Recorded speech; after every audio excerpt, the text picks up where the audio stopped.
Hello, and welcome to Super English Talks.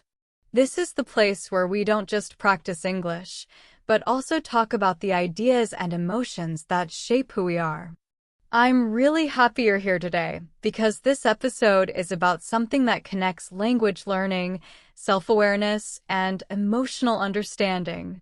If you're someone who wants to grow, maybe in your job, your relationships, or just as a person, then this topic will really speak to you. Today, we're going to talk about something simple but very powerful: understanding your needs, your wishes, and your expectations. At first, those words might sound like they belong in a psychology book or a self-help talk. But actually, they're part of your everyday life, even if you don't think about them much. Every choice you make, every conversation you have, every moment you feel happy or frustrated, all of it is connected to what you need, what you wish for, and what you expect. But here's the thing, most of us don't really stop to ask ourselves what's happening inside. So, when was the last time you asked yourself questions like, what do I really need right now? What am I hoping for? What am I expecting from myself, from other people, or from life? It's easy to move through life on autopilot. You might be busy with work, family, studies, or long-term goals. You try to do your best every day.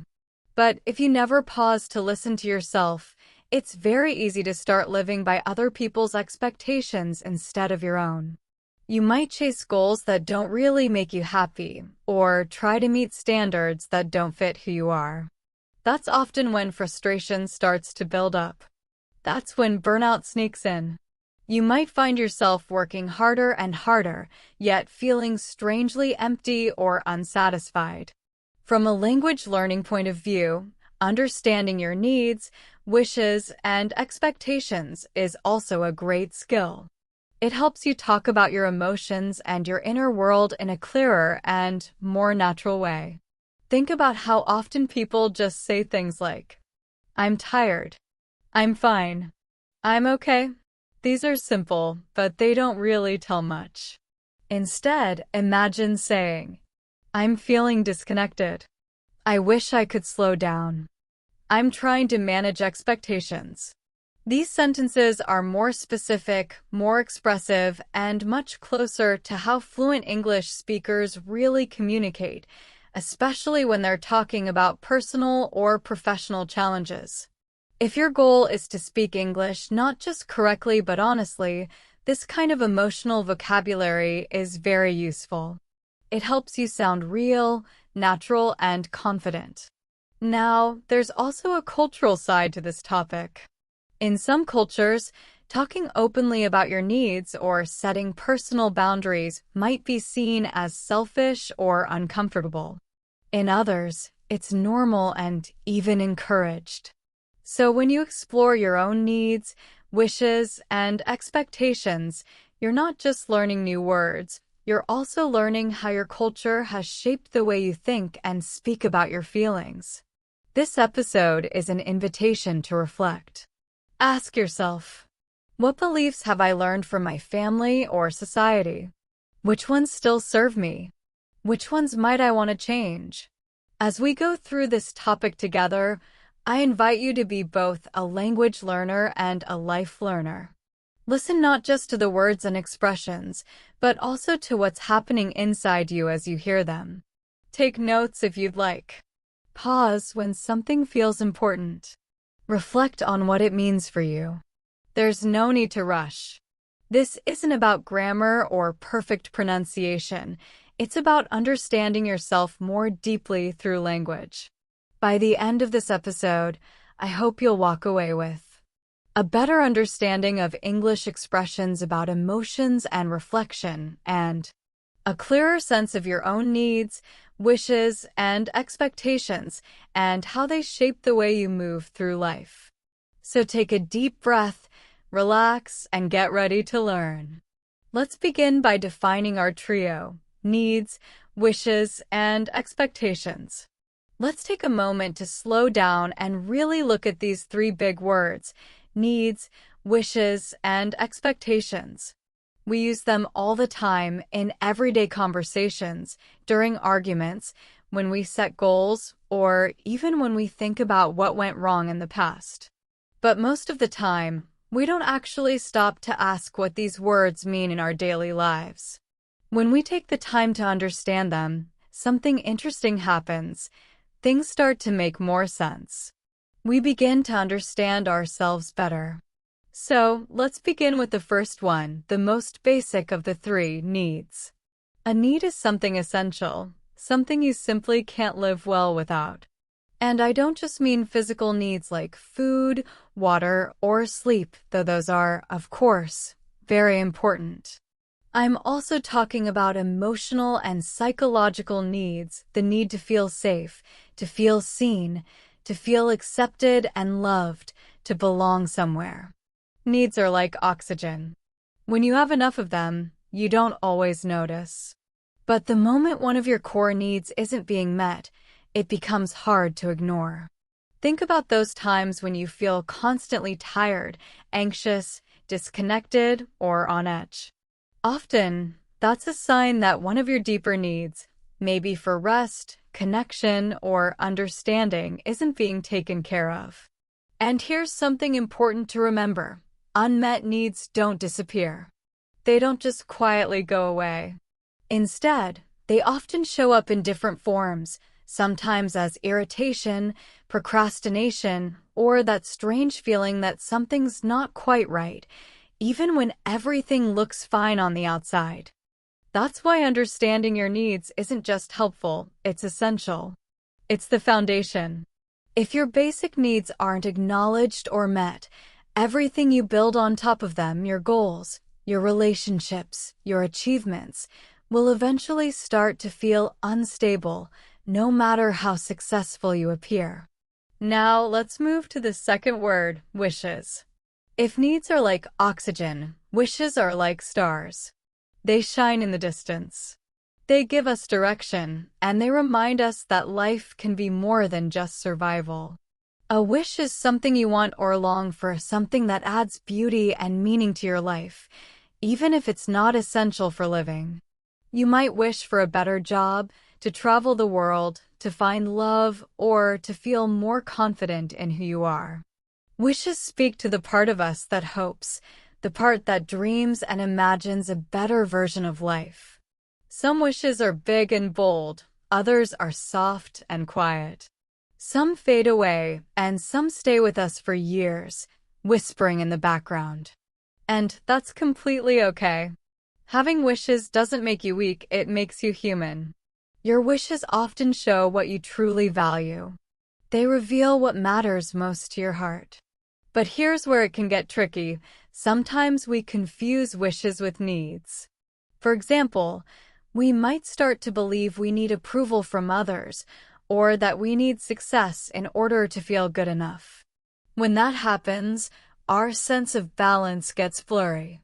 We start chasing after things that might not actually satisfy us in the long run. That's why it's important to know the difference between what's necessary for your well-being and what's simply desired. And finally, let's talk about the third one, expectations. Expectations are often the most complicated of all three. They're not just about what you want or need, they're about what you think should happen. Sometimes expectations are clear and conscious. For example, you expect a friend to reply to your message, or you expect your hard work to be noticed. Other times, they're unconscious, shaped by your past, your family, your culture, and your experiences. Your expectations might come from how you were raised, what society taught you to believe, or what you've learned from relationships and work. They often influence how you see yourself and others, and how you react when reality doesn't match what you expected. Expectations can motivate us, but they can also disappoint us. They help us set standards and boundaries, but when they become too rigid or unrealistic, they can lead to frustration or hurt. Understanding your expectations, where they come from, and whether they truly serve you, is another step toward self-awareness. It helps you communicate more clearly, make fairer judgments, and live with more emotional balance. So to sum up, needs are your foundation, what keeps you grounded and healthy. Wishes are your dreams, what gives your life color and direction. Expectations are your beliefs, what you think should happen, often shaped by your past and surroundings. When you start to see these three clearly, you begin to understand yourself on a deeper level, and that understanding can change the way you live, speak, and connect with others. Expectations are like an invisible script running quietly in the background of your mind. You may not even realize you have them until reality doesn't match what you expected. That's when you suddenly feel disappointed, frustrated, or let down. Think about it. Have you ever expected someone to text you back quickly and felt upset when they didn't? Or maybe you expected something at work or school to go smoothly, and when it didn't, you felt defeated or discouraged. That's what expectations do. They can sneak in without warning. They shape how you react to situations, often before you even notice what's happening. Now, expectations aren't always bad. They help us plan, prepare, and move through life. They give us structure and motivation. But when our expectations become too rigid or unrealistic, they can trap us. We start judging our happiness not by what's real, but by what we thought should have happened. So, let's bring all three ideas together. Needs are what keep you going, they sustain you. Wishes are what light you up, they inspire you. Expectations are what you believe should happen, what you predict or sometimes demand from life. These three often overlap, and that's where things get confusing. For example, you might expect to be appreciated at work. But is that really an expectation, or is it a wish for approval? Or maybe it comes from a need for respect and recognition. You might wish to be in a relationship.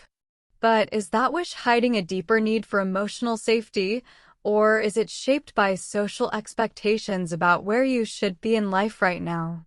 The more clearly you can tell these apart, the more empowered you become. Because when you know what you truly need, you can focus on what matters most. When you understand what you genuinely wish for, you can dream freely, without guilt or pressure. And when you recognize your expectations for what they are, not facts, but assumptions, you can approach life with more flexibility and compassion, both for yourself and for others. Now, before we go deeper, let's take a quick language moment.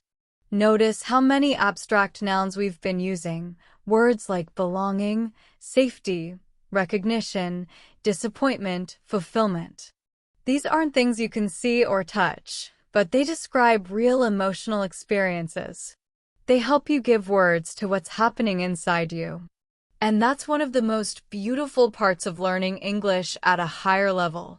You're not just learning to describe what you do, you're learning to describe what you feel, what you hope for, and what you expect. That's powerful communication. So, here's a small reflection for you. Can you identify one current need, one honest wish, and one hidden expectation in your life right now? Take your time. You don't need to find perfect answers. Sometimes clarity starts not with knowing, but simply by asking better questions. Let's go deeper. The power of needs. If we want to truly understand ourselves, with more honesty and clarity, we have to start at the base, our needs. Not the kind of needs you can ignore or postpone, but the ones that stay with you every single day, whether you notice them or not. These are the things you can't thrive without. When your needs go unmet for too long, it's not just your energy that fades. Your motivation, your confidence, and even your ability to connect with others begin to unravel. You might have heard of something called Maslow's hierarchy of needs, a psychological theory often taught in schools and used in personal development. Even if the name sounds unfamiliar, the idea might feel intuitive once you picture it. Imagine a pyramid divided into levels. At the bottom are your basic physical needs, things like air, food, water, sleep, and shelter. These are non-negotiable. If these aren't met, your mind and body go into survival mode. Above that comes safety, not just physical safety, but also financial stability, health, and emotional security. You can't feel calm or creative when you don't feel safe. The next levels are about love and belonging, your need to connect, to be cared for, and to feel that you matter to someone. Then comes esteem, which includes feeling respected, capable, and valued. And finally, at the very top of the pyramid, we find self-actualization, the desire to grow, create, and become the best version of yourself. What's beautiful about this model is how each level builds on the one below it. You can't climb to self-actualization if your basic or emotional needs are being ignored. It reminds us that growth doesn't mean pushing harder. It often means nurturing what's missing at the foundation. At the top of Maslow's hierarchy sits something deeply human, the drive to become the best version of yourself, whatever that means for you. It's that quiet inner push to grow, to learn, to create, and to live a meaningful life. Now, here's something interesting and very relevant to the modern world. Many of us today have our basic needs met. We have food in the fridge, a place to live, and relative safety. We're not worrying about survival every day. And yet, many people still carry a quiet feeling of emptiness or dissatisfaction. Why does that happen?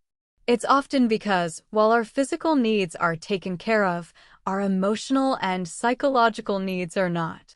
And those needs are just as important because they determine whether we're truly living, not just surviving. Let's take the need for connection, for example. We live in a time when it's never been easier to stay connected. You can send a message in seconds, share a photo instantly, or talk to someone across the world with one click.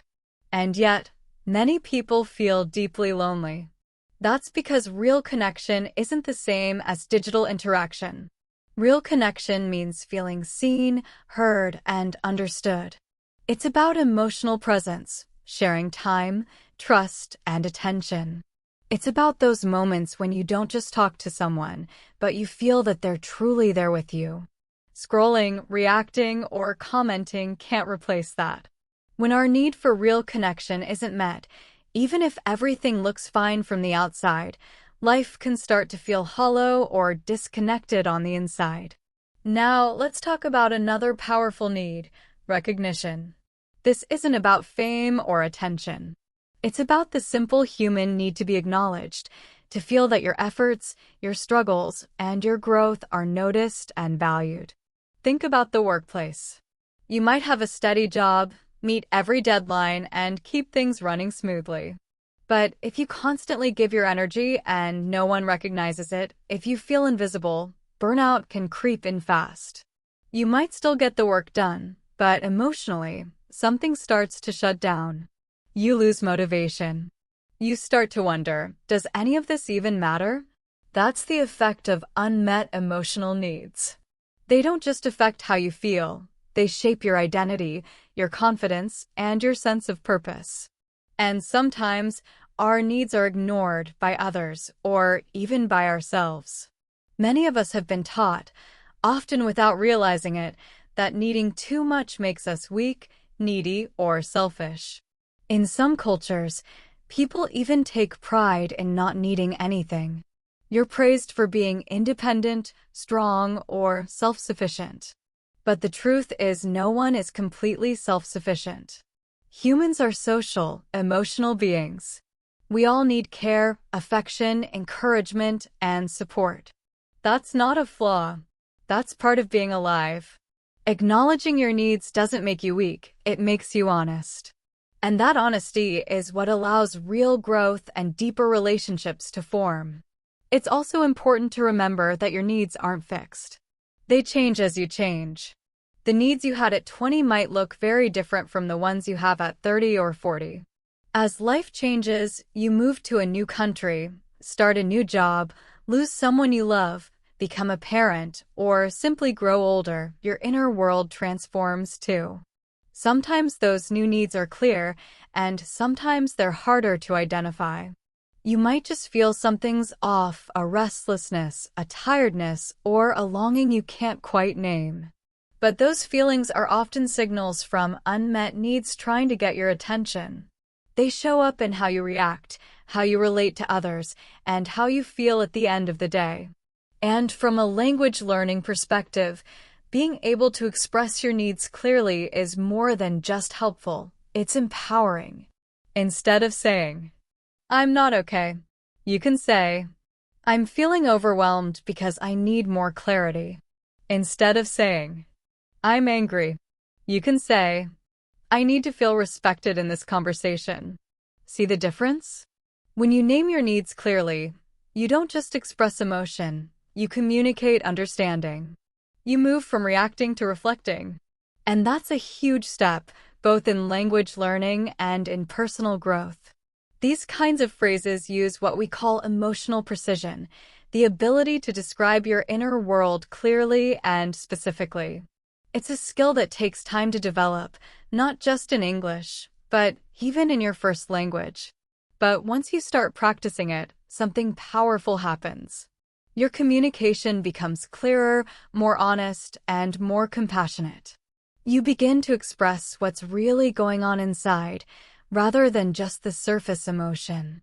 As we explore this theme today, I want to highlight a few common collocations, or word combinations, that we often use when talking about needs. You might hear, meet a need, fulfill a need, identify an unmet need, address a basic need. In more formal or professional situations, you might come across phrases like, her emotional needs were being overlooked. His psychological needs were not being acknowledged.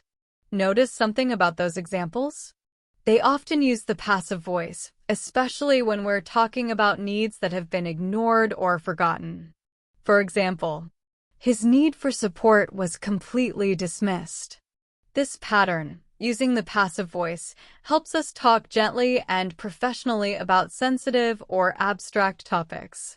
It also helps you sound more fluent and natural when discussing emotions, relationships, or well-being.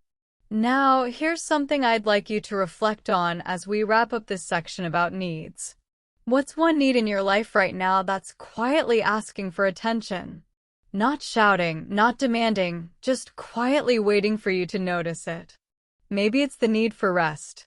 Maybe it's the need for honest conversation. Maybe it's the need to feel more secure, more accepted, or more seen. Whatever it is, give yourself a moment to name it. Because once something is named, it can be understood. And once it's understood, it can be met. Wish is what you hope for. Now, let's gently shift our focus from what we need to survive to what we wish for in order to feel truly alive.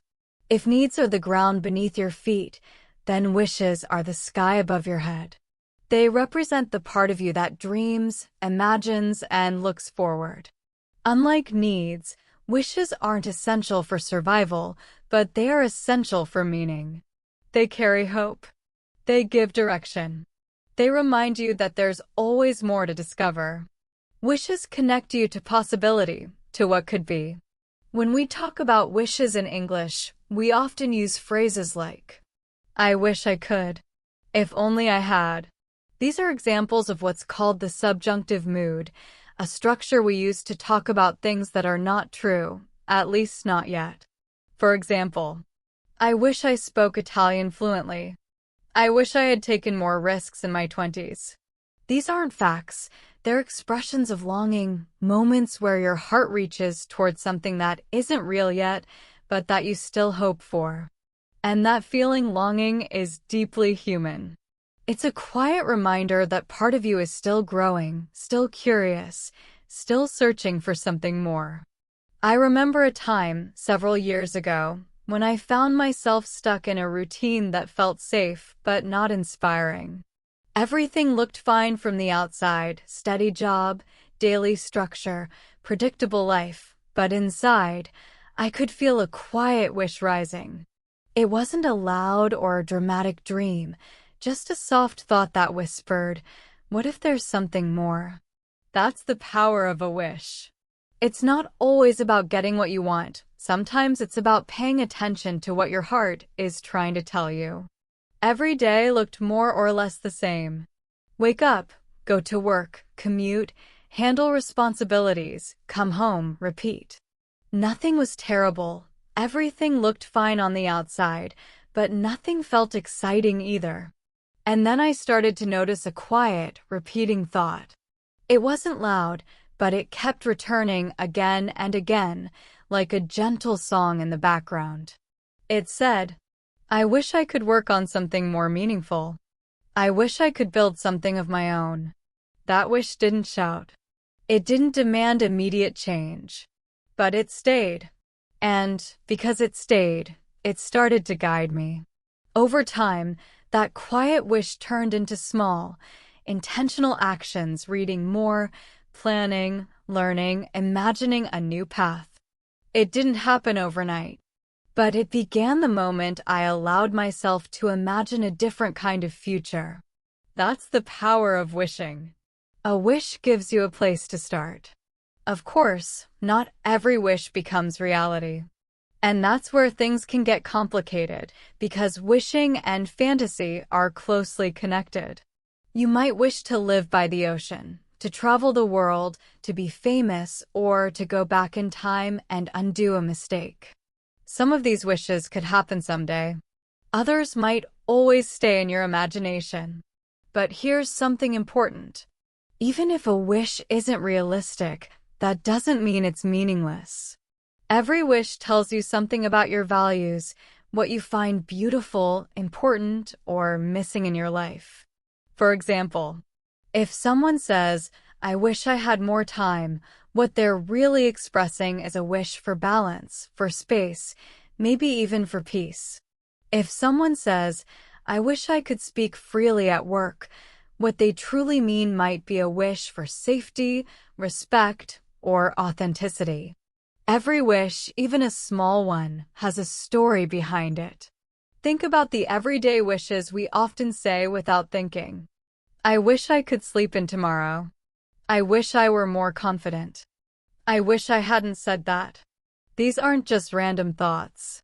They're quiet messages from your inner self, tiny reflections of what your heart is asking for. This is also where conditional thinking comes in, those if only kinds of thoughts. You might find yourself saying things like, if I had more money, I'd quit my job. If I lived somewhere else, I'd be happier. These sentences can be motivating because they help you imagine what's possible. But they can also become traps if you start to believe that happiness only exists in those future conditions. If your dreams always depend on the perfect situation, the perfect place, time, or opportunity, you might end up waiting forever. There's a fine line between imagining a better life and postponing the life you already have. Still, we all carry a collection of wishes inside us. Some are bold and ambitious. Some are quiet and private. Some are old, leftover dreams from childhood, and some are brand new. And here's the truth. Not all of them need to come true to have meaning. Sometimes, just the act of imagining something different gives you energy. It reminds you that change is possible, that you're not stuck, that maybe, just maybe, the life you want is closer than it seems. But that can only happen if you're willing to listen to your own yearning, to pay attention to that small inner voice that keeps whispering, there's more for you. From a language learning perspective, expressing wishes is one of the most beautiful parts of emotional fluency. You're not just learning grammar, you're learning how to share your deepest hopes, regrets, and dreams. In English, we often use wish in a few main ways. I wish I had. This is usually about the past. It's how we express regret or a longing for something that didn't happen. Example, I wish I had listened more carefully. This kind of phrase tells a story, an emotional memory from the past. I wish I could, or I wish I were. These talk about things that are not true right now, but that we want to be true. Example, I wish I could play the guitar. Example, I wish I were more confident when speaking English. These sentence patterns are not just useful in conversation. You can also use them in journaling, coaching, storytelling, or even poetry, anywhere you want to express emotion with honesty and imagination. As your vocabulary grows, try reaching for more expressive alternatives to the word want. Instead of want, try words like long for, yearn for, dream of, hope for, envision. These words don't just describe what you desire, they add color, texture, and depth to your language. They help you sound more fluent and more emotionally precise. So here's your reflection question for this section. What's one wish you've been quietly carrying, maybe for years, but haven't fully acknowledged?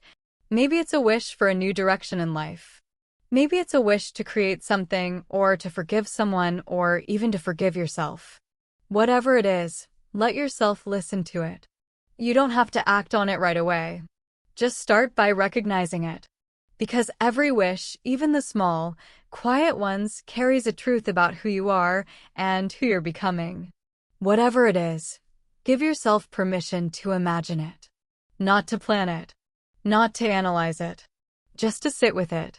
To allow yourself to want it without shame, without judgment.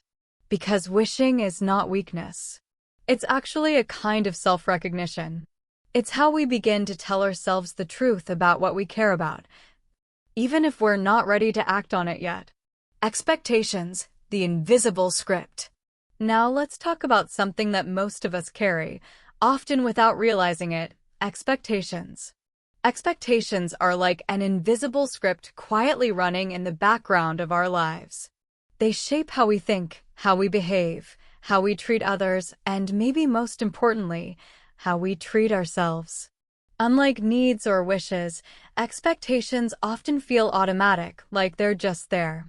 We rarely stop to ask, where did this expectation come from? Or is it even helping me anymore? But even when we don't notice them, they shape our reality, sometimes in ways that support us, and sometimes in ways that quietly drain our well-being. At their core, expectations are beliefs about how things should be, how people should act, how life should unfold, how you should feel or behave at a certain point in time. And that word, should, is right at the heart of it. We say things like, I should be more productive. He should have known better. By now, I should have figured it out.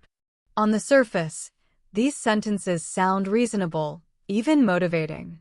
But underneath them, there's often invisible pressure, a quiet voice whispering, you're not doing enough. You're behind. You're not where you're supposed to be. Many of these expectations aren't even ones we chose. They were shaped by the world around us, by our culture, family, education, religion, and media. You might have grown up hearing messages like, success means having financial stability. Real men don't cry. You must always put others first. Maybe nobody ever said those words directly, but you felt them between the lines in the way people spoke, praised, or criticized. And slowly, they became part of your internal script, the invisible rules you try to live by. One listener once shared a story with me. She said, I grew up believing that if I wasn't constantly achieving something, I was wasting my potential. That belief wasn't something she chose. It was something she inherited, passed down like a family heirloom. But as she grew older, it started to feel heavy. No matter how much she accomplished, she always felt behind, never good enough. And that's what expectations can do. They create a painful gap between who you are and who you think you're supposed to be. And the wider that gap becomes, the harder it is to feel at peace. In professional life, expectations can be even stronger. You might be expected to be efficient, ambitious, emotionally intelligent, collaborative, independent, all at once. And, depending on your workplace or culture, there might be unspoken rules about how you should talk, dress, react, or perform. If you don't fit that image perfectly, you may start to question your worth, even if you're doing your job well. When those expectations become unrealistic, or when they conflict with your personal values, Stress, anxiety, and self-doubt begin to grow quietly in the background. And sometimes, the hardest expectations of all are not from other people, they come from ourselves. We tell ourselves things like, I should be better by now. I should never make mistakes. I should always be in control. These inner expectations can sound like discipline or motivation, but often, they're just another form of self-criticism. They keep us chasing an impossible standard, always reaching, never arriving. These inner expectations are often the hardest to deal with. They come from a deep desire to live up to some ideal version of ourselves, the version we think we should be. And when we don't measure up, we feel guilty, ashamed, or unworthy. We compare ourselves to others online, to our younger selves, to imaginary versions of who we think we were supposed to become. And most of the time, we don't even stop to ask, is this expectation fair? Is it realistic? Is it even mine? From a language point of view, expectations often appear through what we call modals of obligation, words like should, must, have to, and ought to. You've probably said or heard phrases like, you must be polite. I should exercise more. We're supposed to finish this by Friday. These are everyday sentences, but they often carry an invisible rule, a social or personal law that we assume we have to follow. But here's something important to remember. Just because something is commonly expected doesn't mean it's right for everyone. One person's version of success might be another person's path to burnout. What feels natural and fulfilling to you might look completely different from what your culture or family calls normal. We also use a lot of idioms in English when we talk about expectations. For example, someone might say, I'm trying to live up to my parents' standards. I fell short of my goals. Both of these expressions describe a gap, a distance between what we hoped for and what actually happened. And that gap often brings strong emotions, disappointment, frustration, even shame. Expectations also have a huge impact on relationships. We expect our friends to understand us, our partners to support us, our colleagues to cooperate. And when they don't, when reality doesn't match the story we had in our heads, tension and conflict usually follow. But here's the catch: in many cases, those expectations were never clearly communicated. They were just assumed. And that's where misunderstandings grow. There's a saying that goes, unspoken expectations are premeditated resentments. It sounds harsh, but it's often true. When we expect something without saying it, and the other person fails to meet that expectation, we end up hurt, not because they betrayed us, but because they never knew what we needed in the first place. So, what can we actually do about all of this?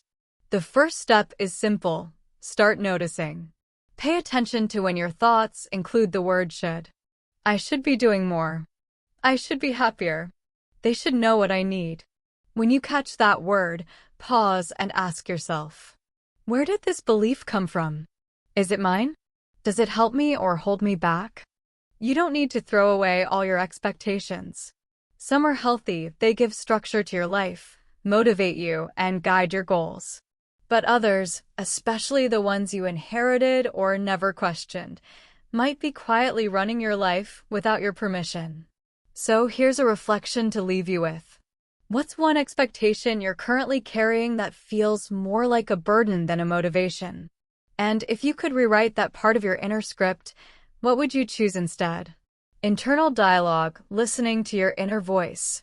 So far, we've explored needs, wishes, and expectations, the three inner forces that shape how we move through the world. Now, let's turn even more inward, to something incredibly personal, something that influences us every single day. Our internal dialogue, the voice inside your head. It's that ongoing stream of thoughts that comments, judges, worries, questions, and replays moments from the past. It's the same voice that dreams about the future, that whispers doubts, or that cheers you on when you're scared. In simple terms, your internal dialogue is how you talk to yourself.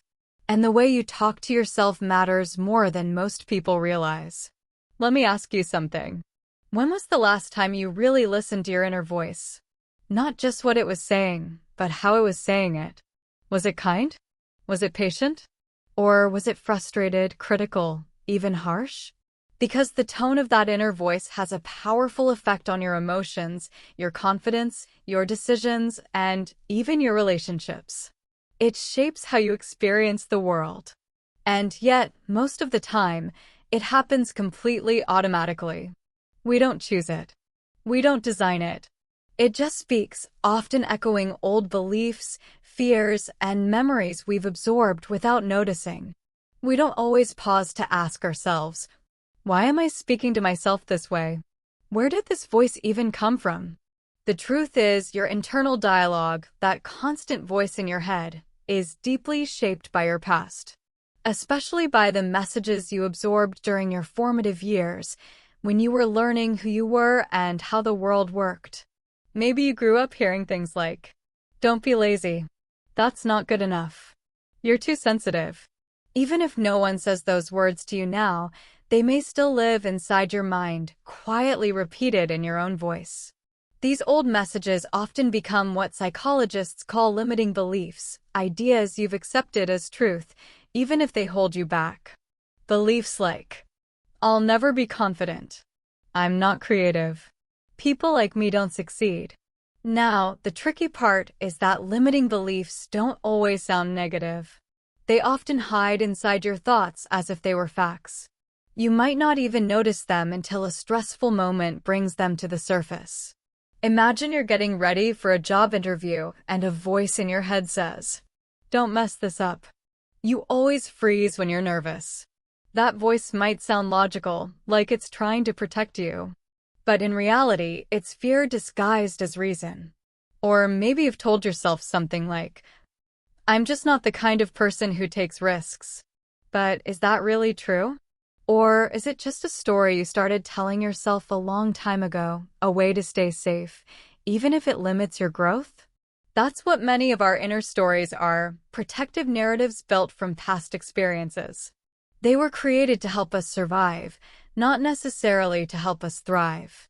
And that brings us to an important difference, the difference between reactive and reflective inner responses. A reactive response happens automatically. It's fast, emotional, and often critical. It might sound like, "Why did I say that? I'm so stupid. This always happens. I'm such a failure." These thoughts are harsh, immediate, and rooted in habit. They come from the part of your brain that wants to protect you from pain, but ends up creating more of it. A reflective response, on the other hand, is slower, calmer, and more compassionate. It might sound like, "I didn't handle that perfectly, but I'm learning. That was uncomfortable, but it doesn't define me." The difference isn't just in the words, it's in the emotional energy behind them. One response creates shame. The other builds understanding and resilience. So how do we begin shifting from reactive to reflective self-talk? It starts, as always, with awareness. Notice the tone of your inner voice. Ask yourself, is it supportive or critical? Does it sound like someone I trust or someone I'd rather avoid? Here's a powerful exercise. Imagine that the words in your head were being said out loud to a close friend. If you spoke to your friend the way you speak to yourself, how would they feel? That question alone can open your eyes. Because for most of us, the truth is this. We are much kinder and more patient with others than we are with ourselves. Let's look at some of the words that often appear in negative internal dialogue. Should, always, never enough. I should be further along. I never get it right. This isn't good enough. These are emotionally heavy words. They don't describe reality, they describe fear. They come from old pressure, old pain, old comparisons. Now compare them to softer, more nurturing words. Trying, learning, growing, processing. I'm learning to handle situations like this better. I'm growing, even if it's slow. I'm still processing what happened. See how different that feels?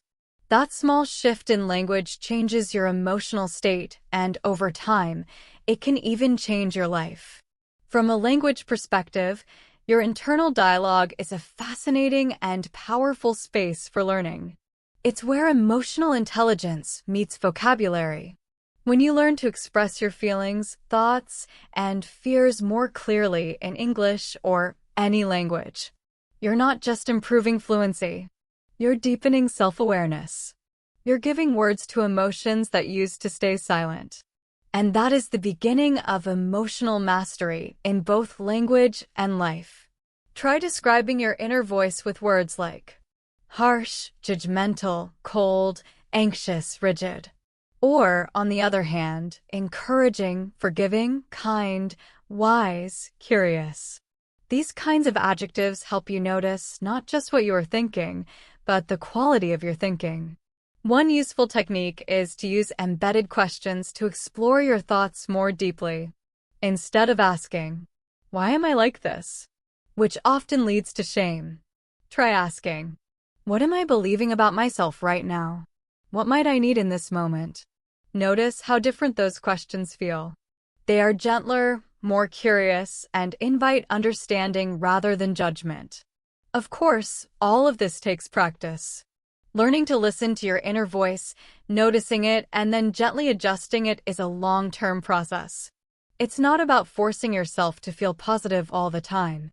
It's about creating space for a voice that is honest and compassionate. A voice that helps you grow instead of keeping you stuck. So here's something to reflect on. What does your internal dialogue sound like in moments of stress? How would it change if it came from care instead of criticism? And, maybe more importantly, what kind of inner voice do you want to develop? Not just for today, but for the person you are becoming? Navigating misalignment, when needs, wishes, and expectations don't match. By now, you may have noticed something important. Needs, wishes, and expectations don't always work in harmony. Some of the hardest, most confusing, or painful moments in life often come from misalignment between these three forces.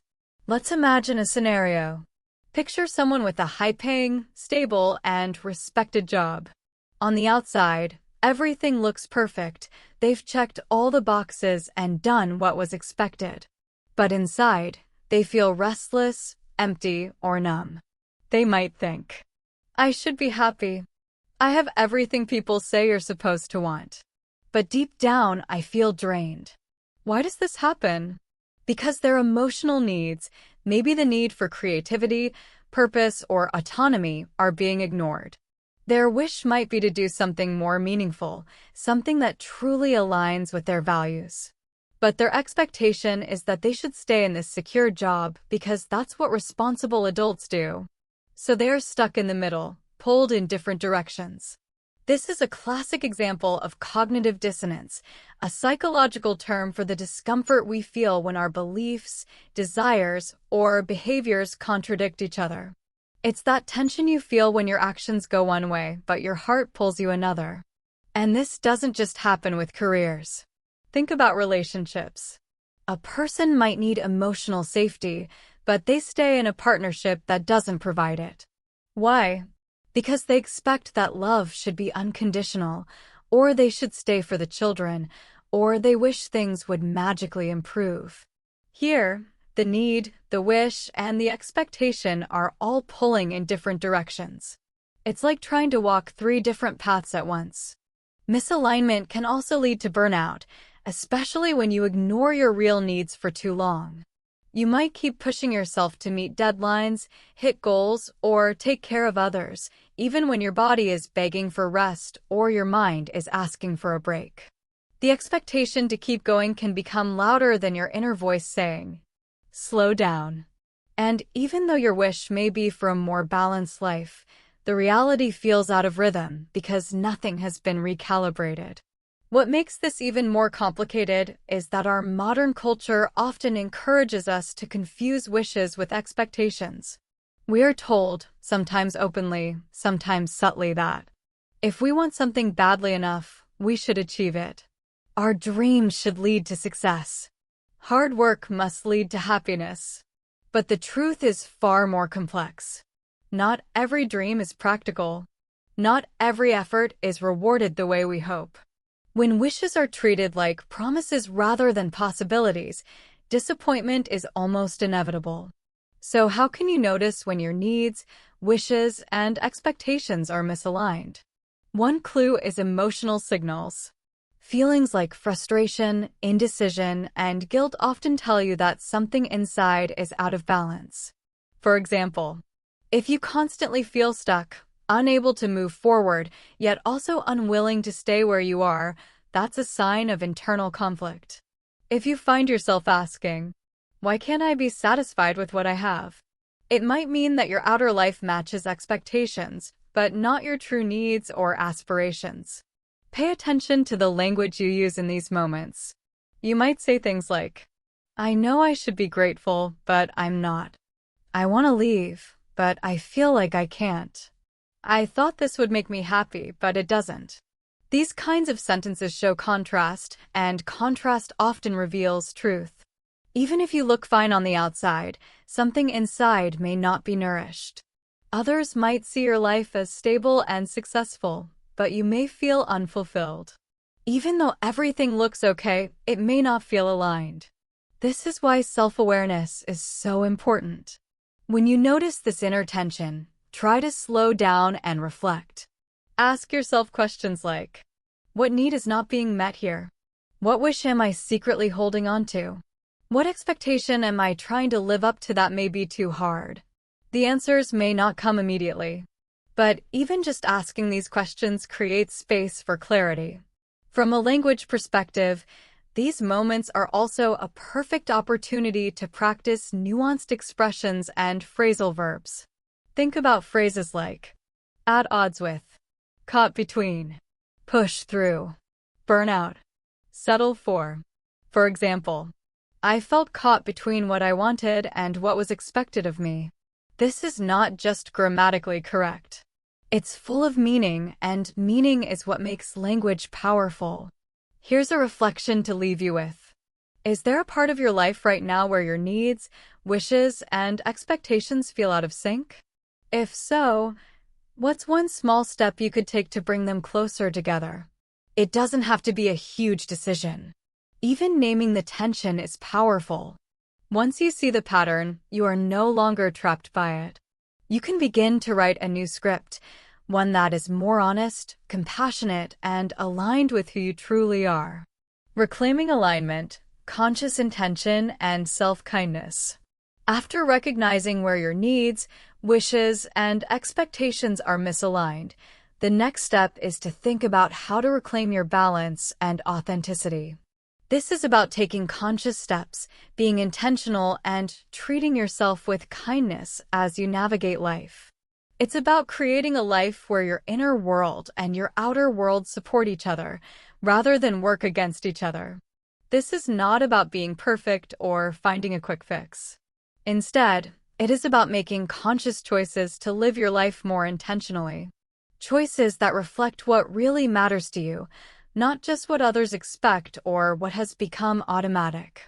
Reclaiming alignment begins with self-awareness. It means taking the time to notice what's happening inside you, your inner voice, your body, your emotions. Really tuning in. Think for a moment, when was the last time you paused in the middle of a busy day to check in with yourself? To ask questions like, what do I need right now? What am I hoping for? What am I expecting from myself or from others? Developing this habit of mindful reflection is the foundation for any meaningful change. It creates the space where transformation becomes possible. But self-awareness is not enough on its own. Once you begin to notice the gaps, tensions, or conflicts inside you, the next step is to practice setting boundaries. Boundaries can feel uncomfortable at first.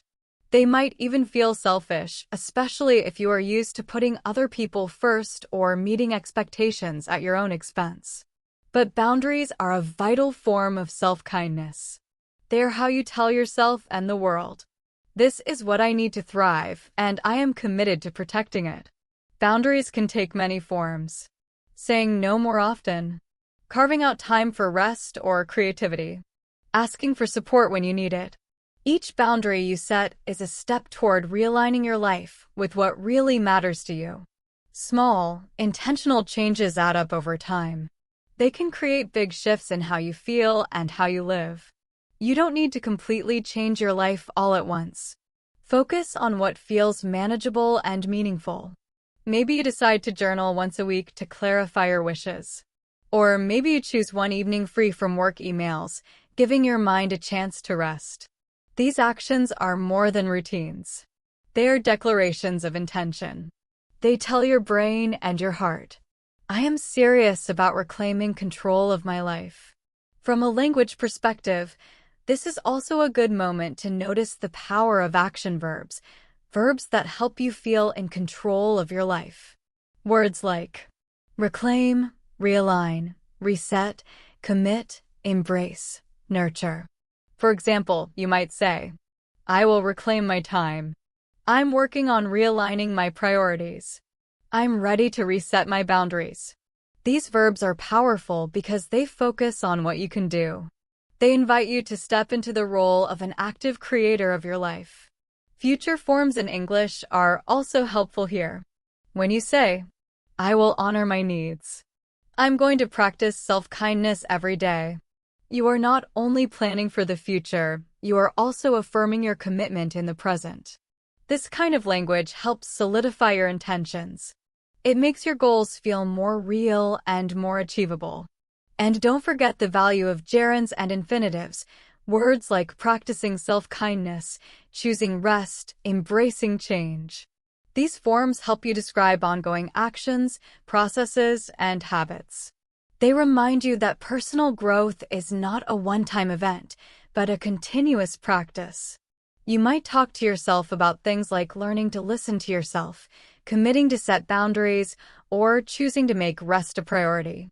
Using these types of phrases like learning, committing, choosing helps you express ongoing actions or decisions. They remind you that reclaiming alignment is not something that happens all at once. It is a journey, not a single event. As you take these steps, it is very important to practice self-kindness along the way. Change is rarely simple or straight. Setbacks, doubts, or moments of frustration will almost always happen. When that occurs, try to speak to yourself as you would to a close friend. For example, instead of saying harsh things like, I failed again, try something gentler like, I'm learning. Every effort counts. This kind of nurturing language helps you build resilience. It opens the door to deeper transformation. Here's a question for you to carry forward. What is one small, intentional action you can take right now to realign with your true needs, wishes, or expectations? It doesn't have to be complicated. It could be as simple as taking a deep breath for a few moments, writing down one boundary you want to set, reminding yourself that your worth is not defined by what you produce. Whatever it is, remember that each small step counts. Each action is an act of reclaiming your inner harmony. It is an act of kindness toward yourself, the person you are becoming. Living in alignment is not about perfection. It is about being authentic, courageous, and graceful. It is about embracing your complexity, honoring your journey, and moving forward with intention and care. As we come to the close of this episode, I invite you to pause for a moment, maybe even take a deep breath and simply sit with what we have explored today. Understanding your needs, wishes, and expectations is not easy. It is not something you can fully grasp in one day. It is a journey that requires patience, curiosity, and above all, kindness toward yourself. So, before we finish, let's reflect gently on what we've discussed. You might want to grab a journal or simply hold these questions in your mind. When was the last time you really checked in with yourself? What needs have been quietly waiting for your attention? Which wishes have been pushing at the edges of your mind, perhaps too fragile or too bold to express aloud? And what expectations, from family, society, or even yourself, have you been trying to live up to, even when they felt heavy or limiting? It is okay if you don't have all the answers right now. Sometimes, just asking the questions is the first step toward transformation. You might also find it helpful to revisit this episode, maybe even listen again slowly, letting the words sink in. Language is a powerful tool. It helps us understand the world and ourselves. The words and phrases we have discussed today, words like reclaim, realign, limiting beliefs, caught in the middle. These are more than just vocabulary. They are ways to describe your inner world, your actions, and your growth. They give shape to your thoughts and help you express your experiences clearly, both to yourself and to others. These words and phrases are more than just vocabulary. They are keys to expressing the complex landscape of your inner life. They help you describe what you feel, what you want, and what you expect. As you reflect on these ideas, consider talking with someone you trust, a friend, a mentor, or another learner. Having conversations about these topics can deepen your insight into yourself, offer new perspectives, and remind you that you are not alone in facing these challenges. After all, the tension between needs, wishes, and expectations is something that every person experiences. Everyone navigates it in their own way, and it's normal to feel conflicted at times. Before we finish, I want to leave you with a gentle challenge. Over the next week, try to observe your own inner dialogue, that constant stream of thoughts and feelings running through your mind. Notice moments like these. When your needs are being met. When your wishes ignite your imagination. When your expectations feel heavy, like a script you are trying to follow. And when you notice these moments, practice responding with kindness and curiosity instead of judgment. Ask yourself questions like, what is this feeling trying to tell me? How can I honor this part of myself today? Remember, this is not about changing everything at once. It is about taking small, intentional steps to live more authentically. Steps that help you reconnect with what truly matters. By doing this, you reclaim not only your personal power, but also your capacity for resilience and transformation. Thank you for tuning in to Super English Talks. I hope this episode has sparked meaningful reflections and given you language tools to articulate your journey with confidence. If you found this helpful, you might consider sharing it with someone who could benefit, or leaving a comment to share your thoughts. Your voice and your experiences are important and meaningful. Until next time, keep doing these things. Listen to your inner voice. Keep asking questions. And above all, be kind to yourself. Understanding your needs, wishes, and expectations is one of the most powerful gifts you can give yourself. And the best part is, this gift keeps growing as long as you nurture it. Take care, and I'll see you next time.